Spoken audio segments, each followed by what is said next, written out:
I'm Victoria Munroe. I exhibited Jonathan's work in the 80s and 90s in my gallery in New York. The first show was on West Broadway. The second major show of Jonathan's was in our large space at 131 Prince Street in the Bakery Building. And in that show we presented the very important work of the woman on the sort of operating table, the new Gretchen, and we gave it its own room. And I'm not sure it had been shown before, but it was so powerful for people to see that particular work on its own, in its own space.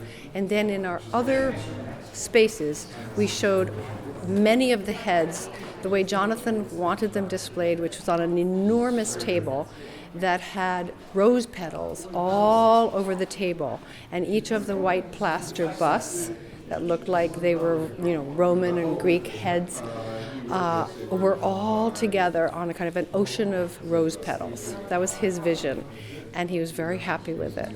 And then we showed drawings on my gallery up on 84th Street.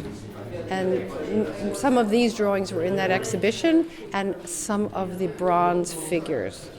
And I loved working with Jonathan. I would visit him in his studio over the years. We would have long discussions. He loved talking, and he was smoking. And there was a lot of plaster and plaster dust in the air. And he was so much fun to talk to about art and about sculpture in particular, and about drawing. We talked a lot about drawing. So it was one of the highlights of my career as a gallery owner, and I miss him a lot. Of course, he talked a lot about Giacometti, and he talked a lot about the head in space and how to actualize the head in graphite in space, in the space of the paper, and in the space that one might be remembering a head that one is drawing. And also he talked a lot about what drawing does to search for the right form. Drawing was, of course, everything to him. And he thought through his drawings, and he found the sculptural heads and flat dimensions through the drawing. It was remarkable.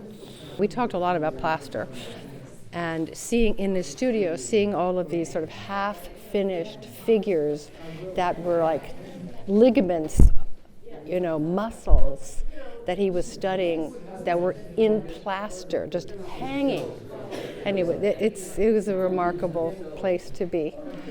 They're thinking of what it is to be human over time. We feel time in them. We don't feel an individual face as much as a kind of state of mind, a state of being.